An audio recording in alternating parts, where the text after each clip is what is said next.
What's up, YouTube? This video is brought to you by Webull. If you'd like to help out the channel and get 2 free stocks, make sure you check out my link below. Hey, I'm Sain, and if you're new here, I make videos on personal finance and how to invest and build wealth through the stock market. I started this channel for 2 reasons. Number 1, I wanted to simplify investing for those that wanted to invest but didn't quite know how. And number 2, I wanted to show you guys in real time the companies that I invest in to grow my portfolio from $0 to 10K and then eventually from 10K to 100K. So feel free to join me on the journey by grabbing some free stock using my link below, or sit back and watch. Either way, I appreciate you. Guys, today's video is about REITs as well as the importance of buying power. With a potential crash looming, I want to talk to you guys about some things that I know nobody else won't show you, and so it's important that we have this discussion today. I'm going to start off with REITs though, and then we're going to transition into the importance of buying power as well as buy a stock on a day, because I got to beat the ex-dividend date. So without further ado, let's hop into my portfolio and get to it. Okay guys, the market is currently sitting at $41,000 and $6.81. And so guys, on the day we are down a little over 1%. On the week we are up over 4%. On the month, guys, we are up over 7%. If I take you guys 3 months out, we are up 16.9%, very close to 17%. If we go 1 year out, even though I haven't had this account 1 year yet, we are up over 15.5%. And if we go out all time, guys, same deal, we are up over 15.5%. You guys know I started this account in January with $0 to show you guys how to build a portfolio from $0 to 100K. First goal was 10K, and so we on our road to 100K with everything we're doing from this point forward. So guys, continue to stay with me, continue to rock with me, because you can emulate these same exact steps that I'm going to show you each and every day here in the stock market on how to properly build out your portfolio. But today, guys, I need to talk to you first about REITs. For those of you that might not be familiar, a REIT is simply a real estate investment trust, REIT. Okay, if you're like me, I'm into real estate. However, I'm a busy man and I don't have a lot of time to be pulling up on folks collecting rent. However, I'm a humble man, and if you ever say Chris walk into the building like he owns it, it's because, guys, I partially do, and you do as well when you own REITs. Why is that? Because REITs, the ones I'm gonna show you today and the ones that you probably already own if you follow me on this channel, they are responsible, or they are the builders for every building you go into, where you work at, where you eat at. Every place you go to, these particular companies I'm going to talk to you today about own those specific buildings. And so guys, listen to this. It's very important to understand that REITs have to pay, or at least publicly traded REITs have to pay out 90% of the money they get from tenants. That's why it is one of the best income strategies for if you want to build passive income.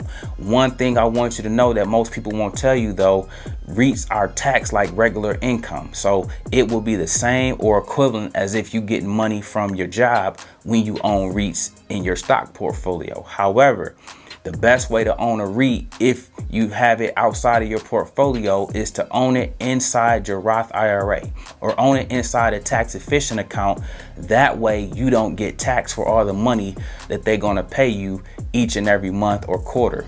So guys, keep that nugget in mind. However, you're going to see that I own REITs inside my Robinhood account, so I'm going to get taxed on those like it's regular income. So check this out. If you want to know some of the best REITs that's out there, I'm going to take you guys through a handful on today. I want you to go do the research on some of these so that you can see firsthand that every hospital, every grocery store, every mall, every restaurant, you're going to say, wow, I did not know I owned a little piece of that simply by owning these companies. And so guys, without further ado, I'm going to start with the first one, ticker symbol AMT, otherwise known as American Tower.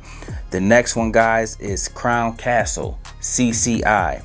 The next one, you guys might have heard this if any of you like to go shopping, Tanger Outlets, ticker symbol SKT. The next one, and the granddaddy of them all, is Realty Income, or ticker symbol O, CVS. Any store you think of, this company is probably the owner of it. Digital Realty Trust, ticker symbol DLR. AGNC, Stag Industrial, STAG is a ticker symbol on that. LTC Properties, hospitals. Think about every hospital you were born at, hospitals you see when you in different cities, no matter if you live in Louisiana, no matter if you live in Texas, no matter if you live in Atlanta, no matter if you live in New York. These companies own those buildings the hospitals are in. Simon Property Group, another one. They own all the malls. Neiman Marcus, Gucci, everything you can think of. These companies own those. Welltower. Guys, listen, the last one is VNQ. If you're unable to buy these individually, simply buy this. Yes, I own some of these as individual stocks, but guys, I have 1,000+ shares in my Vanguard account of ticker symbol VNQ, because sometimes I don't have time to pick all stocks individually, but I know the importance of owning them. And so in my other account, which is Vanguard, I have VNQ, which is the Vanguard US REIT fund. For $82, you can get all of these companies. And again, you're going to always make money because they pay out a dividend. So check this out, man. If you don't have time to own real property, if you don't have time to pull up on tenants and collect rent, you can do that by owning REITs. REITs is a great way to own property and get the same type of vibe you would get by owning some real estate. So check this out, guys. You can do that simply by owning REITs as part of your investment portfolio, and that will put you in the real estate game, especially if you don't have the time to be collecting rent from folks. Next up, guys, I want to talk to you about buying power. It's important that we own the block and we buy the block. That's what REITs will allow us to do, okay? However, buying power, I talked to you yesterday about how to prepare for a stock market crash. What I want you guys to do is look at my portfolio. I'm going to show you this because most people won't. However, I want you to start working on building out your cash position in anticipation of a potential crash. It don't mean it's gonna come, guys, so mark my words right here. Don't mean one gonna come, but we have to be responsible in how we invest in terms of preparing for one. So if you got money in your bank account, that's cool. Keep some money over there. But I'm about to show you about the importance of buying power. You guys know when they panic, we pounce. The reason why we're able to do that is because the money we keep in our buying power. Guys, I want you to put $25 here, $50 there. When you get paid on Friday or Thursday, whenever your payday is, if you got enough, just drop whatever you can to build up your buying power. It's important because when a potential drop does happen, when a potential crash does happen, you will be able to pounce on specific stocks that has dropped significantly, okay? You don't have to wait for your money to clear, take 3 to 4 business days. Nope, because you might not get that price again. And so it's very important that we build out our buying power. I'm going to do it alongside you guys so that we can build this up to a substantial amount. So when or if a drop occurs, we can scoop up all the best stocks for very low prices. Right now, guys, I need to buy Welltower. I told you that I had to buy this stock before the ex-dividend date. So I want to check this out real quick. If we look here, I own Welltower, ticker symbol WELL. I have 31 shares currently. I'm trying to get to 40 shares of this, okay? The dividend payment is coming up very soon, but today is my last day I can buy it if I want the stock to count. So check this out. I'm very upset because I have an average cost of $51.55. However, as you can see, it is currently sitting at $57.05 right now. And so that's going to significantly drive up my average cost. But sometimes, man, trying to wait, you might miss. Sometimes when you wait, you hit. Today, your boy missed. Okay, I didn't get the 51 price point I was waiting for. It was sitting around 52, but more so 53. Now today it's them jumped all the way to 57. So without further ado, let's go ahead and buy this stock today. As you can see, I'm clicking buy. I'm going to go ahead and just buy this in shares. I want to buy 9 shares of this. And so I'm spending a little more than I wanted to, but I don't have time to wait because this company pays a very, very strong dividend, and I'll make up for it on the back end, okay? So listen, guys, next up, we have our word of the day, and our word of the day is buy the dip or dip.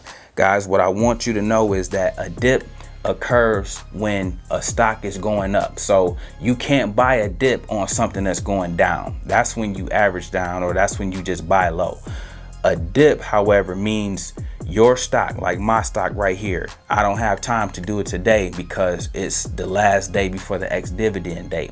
But in this particular example, Welltower is running. Welltower went from 50, now it's going towards 60. The dip in this would be it dropping back down to 53. You buy dips on stocks that's running up. Okay, there's no such thing as buying a dip on a stock that's already plummeting down. So just keep that in mind. When you buying a dip, that means your stock is already shooting up. You waiting for it to cool off a little bit so you can get in at a little lower price. So that's what buying a dip is. Put that in your back pocket so you can hold on to that, so that you know how to properly use the term buy the dip. Next up, guys, we have our question of the day, and our question of the day comes from Clumsy One. He says, once the stock pops, how do you know what price to sell at, or if there's more profits to be made? Guys, this is a great question. Clumsy One, I thank you for this, man. He said, once the stock pops, how do you know where to sell or if more profits can be made? The way you do that is called a trailing stop loss. Guys, I'm going to teach you about this, but I'm going to show you a quick example, but then I'm going to do a whole video breaking this down for you guys. So let's go look at a stock that is currently already doing this thing, okay? So let's see what's popping today. Since I told you guys about I'm gonna tell you guys about Abby. So really quickly, what we would do is hit trade, hit sell, and then you would hit this drop down bar and you would do a stop, trailing stop order.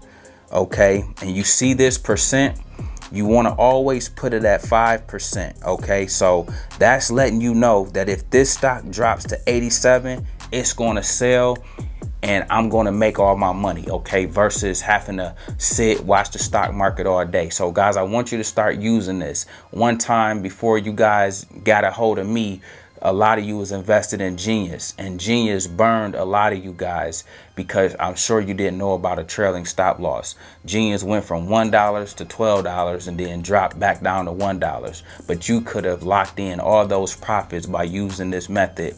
And when the stock went down 5%, you would have locked in all your profits at that price point with thousands of dollars and been able to cash out. So guys, moving forward, I want you to utilize a trailing stop loss order and put it at 5%, no more than 9%, okay? Because I want you guys to never lose again in a stock market or on a big stock like Kodak, for instance. I told you guys about it at 8, it ran up to 60. Most people bought it at 30 and then kept saying, man, I didn't know it's gonna go up to 60. You ain't have to know.